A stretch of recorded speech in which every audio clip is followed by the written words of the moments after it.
სახელითა მამისათა და ძისათა და სულისა წმინდისათა. მშვიდობა თქვენ და თქვენ სახლს, გაგახაროთ, გაგაძლიეროთ და დაგლოცოთ ქრისტემ. მეგობრებო, ეს სიტყვები აღებულია წმინდა პავლე მოციქულის რომაელთა მიმართ ეპისტოლედან 14:23 და წარმოადგენს ქრისტიანული ცხოვრების ერთ-ერთ უმნიშვნელოვანეს სულიერ პრინციპს. აქ წმინდა პავლე მოციქული უშუალოდ საუბრობს სუსტ და ძლიერთა ურთიერთობაზე. განსაკუთრებით საკვების საკითხთან დაკავშირებით, თუმცა ამ კონკრეტული თემის ფარგლებში გვაძლევს ზოგად სულიერ კანონსაც. ადამიანის ქმედება ფასდება არა მხოლოდ გარეგნულად, არამედ იმითაც თუ რა მდგომარეობაშია მისი გული ღვთის წინაშე. ჩვენ მეგობრებო, ღვთის შეწევნით და დახმარებით აუცილებლად მივალთ, როდესაც დავიწყებთ იქ საქმე მოციქულთა საქმე, ასევე ეპისტოლეები და მივალთ პავლე მოციქულის ყველაზე დიდი ეპისტოლეები და ასე თქვა წერილები აქვს პავლე მოციქულს და ღვთის შეწევნით აუცილებლად გავვლით ამას. მანამდე ვინც არ იცით, სახარება არის მათესი და იოანესი წმინდა მამების გამარტებით სრულად და ვისაც გაქვთ სურვილი შევძანდით და მოусმინეთ. ეხლა მოციქული გვიჩვენებს აქ, რომ ღმერთისთვის მხოლოდ გარეგანი მოქმედება არ არის საკმარისი. ეხლა უპირატესი მნიშვნელობა აქვს იმას, თუ ესე იგი რა განწყობით შინაგანი სიმართლითა და სულიერი მშვიდობით აღასრულებს ადამიანი თავის საქმეს, ასაკეთებს იქ და როგორ. სწორედ ამ კონტექსტში ეს მუხლი გვასწავლის, ასე ვთქვათ, უნივერსალურ პრინციპს ქრისტიანული ცხოვრების სწორად გასაგებად. ეხლა პირველი, ნახეთ, სინდისის მნიშვნელობა. აქ საუბარია ადამიანზე, რომელიც შინაგანად დარწმუნებული არ არის საკუთარ საქციელის სისწორეში, თუმცა მაინც აკეთებს ამას. ასეთ შემთხვევაში იგი სწოდავს, ხო, რადგან საკუთარი სინდისის წინააღმდეგ მიდის. აქ მნიშვნელოვანია, მეგობრებო, განვასხვაოთ, ხო, მოციქული აქ საუბრობს ისეთ ქმედებებზე, რომლებიც თავისთავად არ არის ცოდვა, ხო, მაგალითად საკვების მიღება. მაგრამ თუ ადამიანი ამას ნახეთ ეჭვით, ხო, და შინაგანი რაღაც წინააღმდეგობით აკეთებს, ეს უკვე ცოდვად ექცევა ისთვის. ეხლა ჩვენი მართლმადიდებლური სწავლებით სინდისი არის ღვთისგან ადამიანის გულში ჩადებული შინაგანი, ასე ვთქვათ, მოწმე, ხო, ნაპეწკარი, რომელიც სიკეთისკენ მოუწოდებს და ბოროტებისგან განარიდებს. ხო, ასე ვთქვათ, ის ჩვენ გვეუნება შინაგანი ხმარი, ხო? ნუ ეხლა ამავე დროს შეიძლება სინდისი იყოს, ასე ვთქვათ, დაბინდული და საჭიროებს გამწმენდასა და ასე ვთქვათ, განმანათლებლობას ეკლესიის სწავლებით, წმინდა წერილითა და წმინდა მამათა გამოცდილებით, როგორც ამას გვასწავლის და გვასწავლიან უბრალოდ წმინდა მამები გვასწავლიან, ხო, მათ შორის იოანე ოქროპირი. ეხლა მეორე, რწმენა როგორც მოქმედების საფუძველი. მოციქულის სიტყვები, ხო, ეს ყოველივე ის, რაც რწმენით არ არის ცოდვა. ეს გვასწავლის, რომ ქრისტიანის ყოველი ქმედება უნდა მომდინარეობდეს რწმენიდან, სუფთა სინდისიდან და ღმერთზე მინდობიდან. ხო? აქ რწმენა არ ნიშნავს მხოლოდ გონებრივ დასკვნას, ან პირად განცდას. ხო, იგი არის ეკლესიის ჭეშმარიტ სწავლებასთან ასე ვთქვათ, თანხმობაში მყოფი შინაგანი დარწმუნებულობა, ასე ვთქვათ, და ღვთისადმი ნდობა. მეგობრებო, ღვთისადმი ნდობა არის ძალიან მნიშვნელოვანი. აქ არის იკვეთება, ასე ვთქვათ, ჩვენი გამოვლინდება ჩვენი რწმენა, ხო? ჩვენ როგორ ვენდობით ღმერთს და ამა თუ იმ სიტუაციაში რას ვიზავ და რას გავაკეთებთ, ხო? იქ სხვადასხვა საშუალებებს მიმართავთ, ალკოჰოლს და ასე შემდეგ და ასე შემდეგ აღარ ჩამოვთ, თუ ღმერთს მიმართავთ. ანუ აქ ჟღავდება ჩვენი რწმენა ნამდვილი, ხო? განსასწრელი ჟამს, დაჭირვების ჟამს. ოღონდ, როდესაც რეალურად პრობლემები გვაქვს. თორე ისე კი არა რაღაც პატარა და მე ვამბობ, როდესაც ადამიანს რეალურად დაუდგება, ასე ვთქვათ, დადგება ესეთი დრო, რომ მას გაჭირვება ექნება. ყველა ჯვარი წერია, მაგრამ ზოგჯერ უშვებს უფალი, ხო? ჩვენ ამაზე ვისაუბრეთ. უშვებს განსასწრელს, იმიტომ რომ ჩვენ წლებია ზოგჯერ ადამიანს თვეები და წლებიც არ ძინავს, სულიერად ძინავს და გამოსაფხიზლებად საჭიროა. უფალმა იცის უკეთ. ჩვენი სულის ცხონებისთვის რაც არის აუცილებელი, უფალი ყველაფერს გააკეთებს და არ მოგასვენებს, სანამ არ გაცხონებს. ეს დავიმახსოვროთ.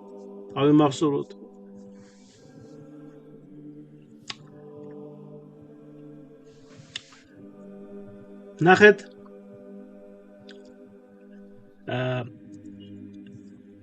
ეკლესიის ჭეშმარიტ სწავლებასთან, ნახეთ, თუ ადამიანი რაიმეს ეჭვით, შიშით, ან შინაგანი რაღაც გაურკვევლობით აკეთებს, ასეთი ქმედება კარგავს სულიერ სიმართლეს და ხდება საზიანო.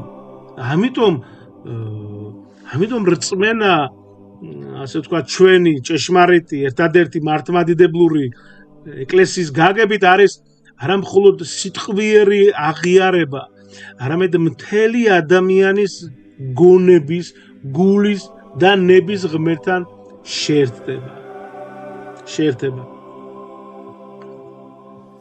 ეხლა თავისუფლება და პასუხისმგებლობა. წმინდა პავლე მოციქული გვასწავლის, რომ სულიერად ძლიერი ადამიანი შეიძლება გარკვეულ საკითხებში თავისუფალი იყოს, მაშინ, როდესაც სუსტი რწმენის მქონეს სჭირდება თავშეკავება. თუმცა თავარი პრინციპი არის სიყვარული. არ განვიკითხოთ ერთმანეთი და არ, ასე ვთქვათ, დავაბრკოლოთ მოყვასი. ამ თავში, მეგობრებო, განსაკუთრებული მნიშვნელობა აქვს მოყვასის დაცვას. ქრისტიანმა არ უნდა გამოიყენოს თავისუფლება ისე, რომ სხვა ზიანი მიაყენოს ან სულიერად დააბრკოლოს. მაგალითად, არის ასეთი პრაქტიკა, რომ ადამიანმა, ესე იგი, პირველად დაიწყო, ვთქვათ, 47 წლისა, ან 55-ის, ან 66 წლისა და ეხლა პირველად მივიდა ეკლესიაში და ესე იგი, პირველად დადგა ლოცვაზე ან წირვაზე.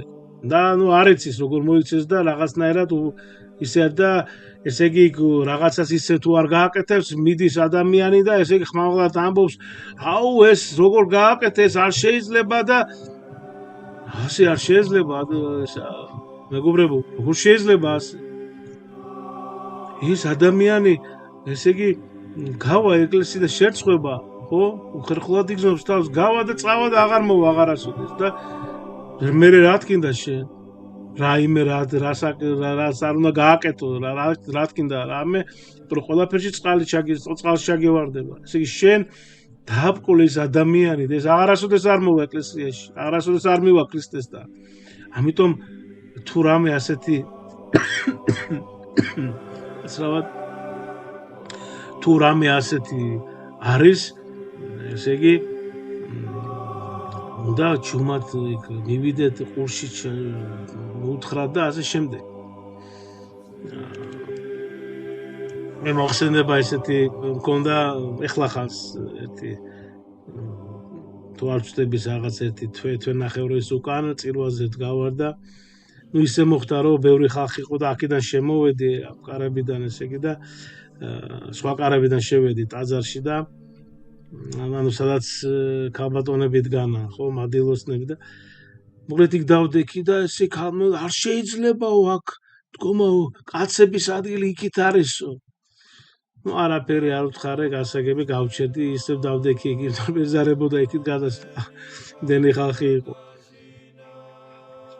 იმ ხალხმა ჩუმად მითხრა გასაგებია და ეხლა ხო ხტებით არაფერი არ ვთქვა რა უნდა მეთქვა ხო გასაგებია ეს ყველაფერი მაგრამ სიყვარულით უნდა აუხსნათ ჩუმად უნდა უთხრათ ანუ პატარა შეჯამებას გავაკეთებთ აი ამ წმინდა პავლე მოციქულის სიტყვებს რომელთა მიმართ ნახეთ ამ მუხლის არსი თუგნებავთ ასეთია თუ ადამიანი მოქმედებს რწმენითა და სულთა სინდისით ეს მისთვის კეთილია ხოლო თუ ეჭვის მიუხედავად მაინც მოქმედებს იგი საკუთარ სინდის ეწინააღმდეგება და სოდავს გასაგებია ხო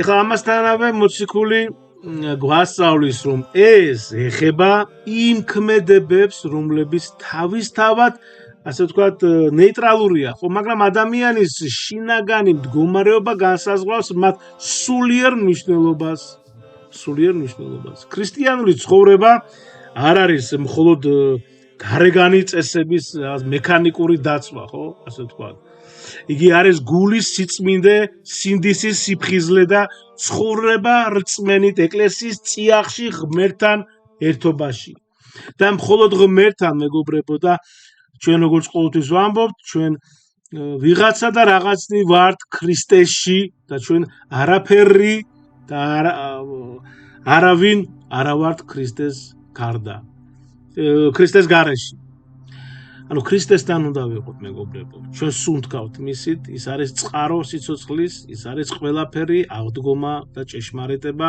და სიცოცხლე